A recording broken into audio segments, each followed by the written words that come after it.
உனக்கு உலகத்தில் அண்ணன் நடத்தினதை விட, தாத்தா ஜேசிப் குமரப்பா நடத்தினதை விட, பெரிய பெரிய பொருளாதார மேதைகள் நடத்துகிற பாடத்தை விட உனக்கு கண்ணுக்கு தெரியாத ஒரு நுண்ணுயிரி கொரோனா நடத்தின பொருளாதார பாடம் மிகப்பெரியது.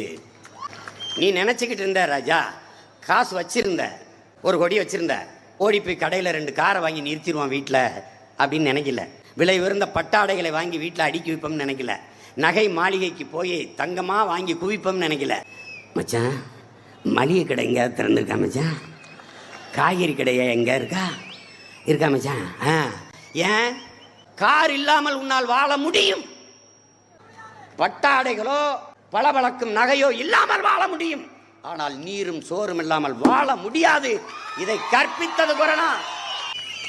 அன்னைக்குத்தான் இந்த நாட்டின் பிரதம அமைச்சர் நரேந்திர மோடி அவர்கள் தற்சார்பு பொருளாதாரத்தை அந்த வார்த்தையை உச்சரிச்சிருக்காரு. நான் அன்னைக்கு தான் கேட்டேன், அப்பா